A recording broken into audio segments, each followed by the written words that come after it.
today's move is going to be a social studies move, but I say that and it's really something that you can use in any type of writing. It's a current event connection. So a current event connection is really awesome for social studies because it's just such a natural way to connect a historical topic with something that's going on in the news now, or at least happened more recently. It's also a really great way for if you're writing a DBQ or an LEQ to get those analytical reasoning points, okay? So if you are taking one of those tests sometime this year, or if you're taking one next year, maybe this is something you want to try in your writing. So a current event connection is essentially the connection of a historical topic and a current event. I know, mind-blowing. So whenever you make a current event connection, you want to be able to draw parallels between something that happened historically and something that happened right now. Let's see how Vanessa Waugh does this in her article on Mao's dancers for LitHub.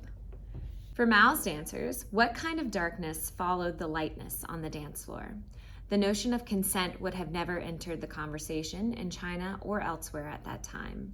The shaming and subsequent reframing of Monica Lewinsky and the reckoning of the Me Too movement were still decades away.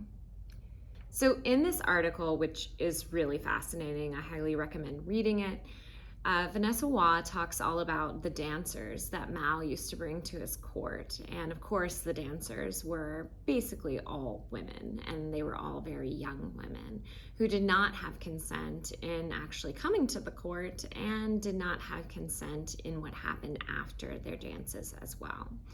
And so what Vanessa Waugh does here to set up her current event connection is really important.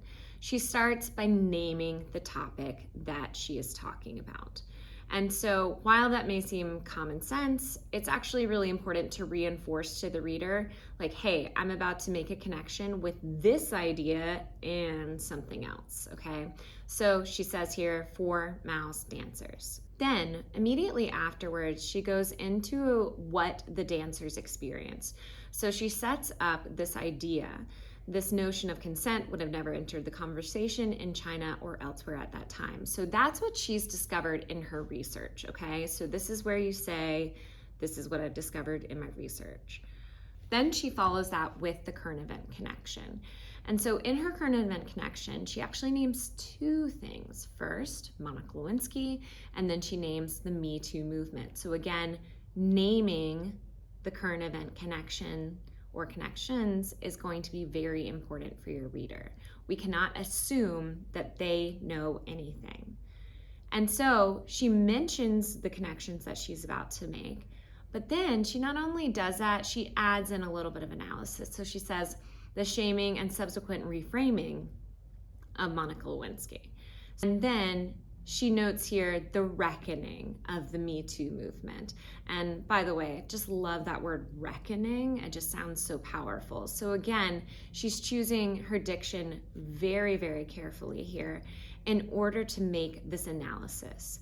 And so by following up her statement of what she's discovered in her research, or if you're doing this in a DBQ, it could be what you found in a document, and following that with what she knows about this current event and maybe her analysis of these two current events, the Monica Lewinsky experience and the Me Too movement, she's able to actually provide a very nice parallel for the reader so that they can better understand the experience of the dancers in Mao's China, and so that they can actually draw this parallel for themselves and better understand the topics as a...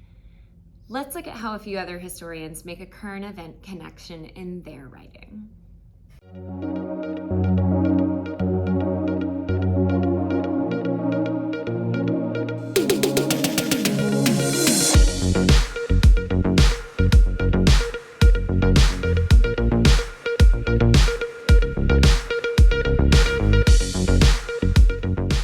So, where in your writing do you have this topic, this historical thing, or it could be something that you're working on in English or in science or whatever, but it has an actual really interesting parallel with something that's been going on maybe right now or something that's happened in the last few years.